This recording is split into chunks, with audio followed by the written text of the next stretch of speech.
você é professor, pode ser pai também ou até aluno que está assistindo esse vídeo, mas se você for professor ou professora, você já pediu alguma vez para um aluno fazer uma pesquisa, né?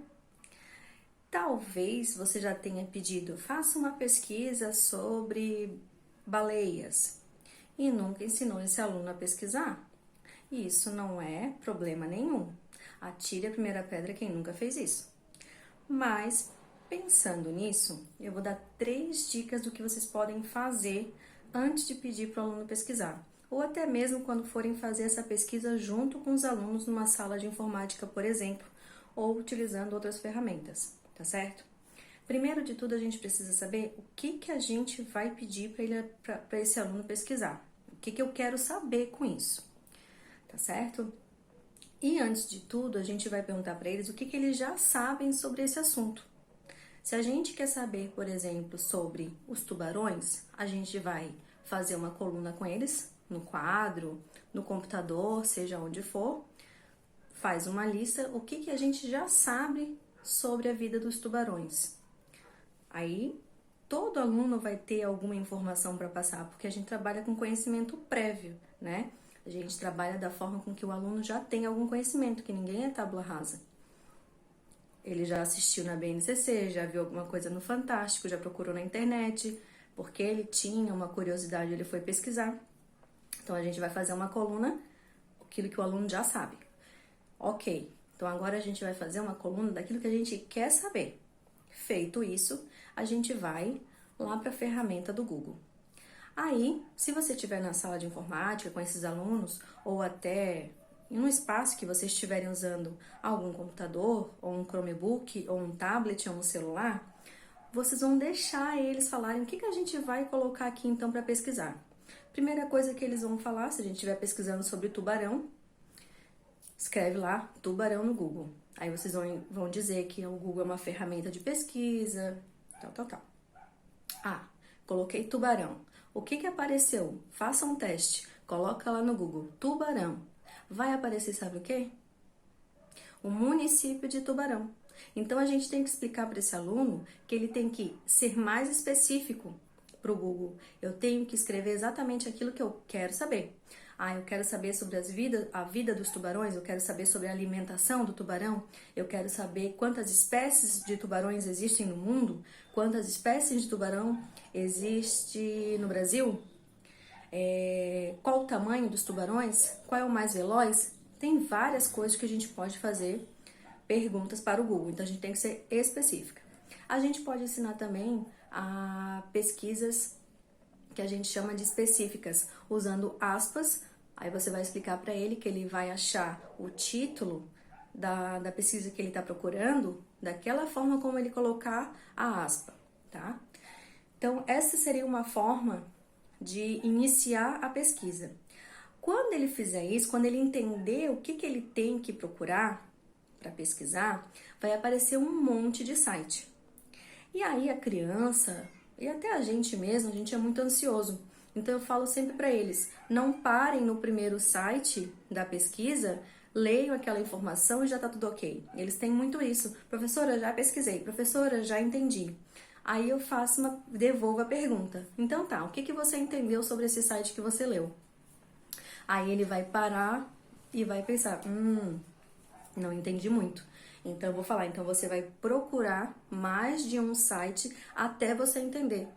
Aí a gente vai estar trabalhando com interpretação de texto, com leitura, com inferência.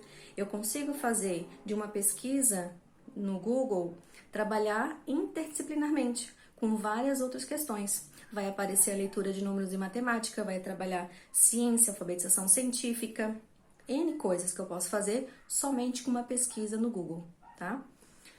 Quando ele entender que ele precisa ler mais de um site para entender, a gente vai falar para eles, olha, agora a gente vai prestar atenção nos sites confiáveis, porque não é todo site que vai me trazer uma informação que eu quero, tá certo?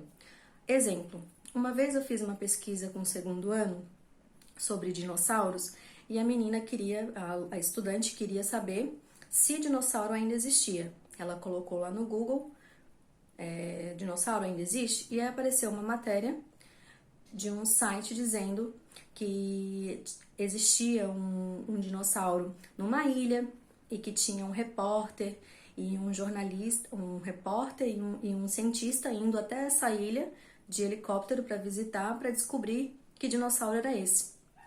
Como ela me passou a fonte de referência que a gente sempre pede nos trabalhos de pesquisa, eu fui nesse site verificar que informação era essa, porque obviamente eu sabia que aquilo não era certo.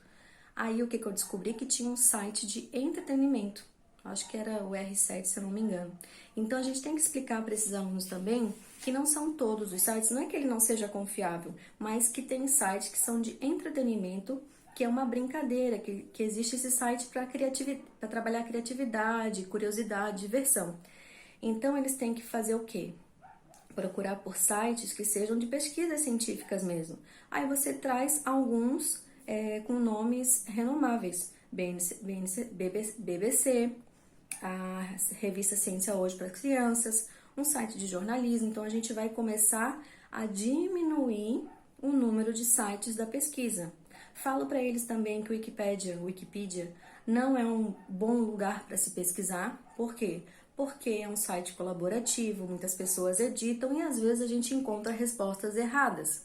E geralmente é o primeiro site que aparece ali na pesquisa, né? Feito isso, a gente ensinou a pesquisar, delimitamos o assunto, ensinamos que não são todos os sites que são confiáveis. Eles vão fazer a leitura dessas informações. Aí eu falo para eles, quando vocês conseguirem me contar com as suas palavras o que vocês entenderam do texto, da leitura, o objetivo foi atingido. Então é a hora de a gente registrar aquilo que foi pesquisado com as palavras deles. Eles precisam fazer esse movimento de registrar com as palavras deles. Pode ser num caderno, pode ser numa página de Word, pode ser transcrever isso depois pro PowerPoint, né? Que daí vai ser a apresentação deles, né? Porque a gente vai primeiro pesquisar, registrar e depois a gente socializa. Adiantei um pouco a informação. Então tá, feito isso, o registro, aí a gente vai partir para a socialização. Por que eu explico para eles que a gente tem que socializar esse conhecimento? Porque toda pesquisa que um pesquisador faz, todas essas informações que estão lá no site, na internet, de domínio público, não estão lá por qualquer motivo. Essas pessoas fizeram uma pesquisa e querem socializar essas informações com outras pessoas. Então eu falo para eles, vocês pesquisaram, registraram e agora a gente vai socializar. De que forma? Ensina a usar um PowerPoint, ensina a fazer um pôster. Então a gente vai começar a usar as ferramentas do letramento digital, fugiu a palavra, para eles poderem fazer a utilização dessas ferramentas. Eles vão começar a saber usar aquilo que tem do letramento digital, tá certo? Feito isso, acredito que o objetivo da pesquisa foi atingida, tá? É muito simples, é muito fácil e a gente também às vezes não se dá conta que nunca foi ensinado esse aluno a pesquisar. Bota lá uma atividade no caderno ou um trabalho, pesquise sobre a Tarsila de Amaral, mas não se ensina a pesquisar. E aí, às vezes, vem um monte de cópia da internet, aí esse aluno, ele não atingiu o objetivo que a professora queria, que era trazer uma informação dele e não uma cópia. Isso acontece muito no ensino fundamental, nos anos finais, no ensino médio. Mas por que será que o aluno está copiando? Será que a gente ensinou ele a pesquisar? A gente tem que fazer essa devolutiva também, essa pergunta pra gente. Então, essa é a dica que eu tenho para agora que a gente está passando muitas atividades à distância, ou seja, em outro momento também. Eu acho que essas 3 dicas são bem legais, que eles também comecem a fazer isso sozinhos depois também, porque eles vão pegando a prática e vão começando a entender o processo, tá bom? Um beijão, até mais!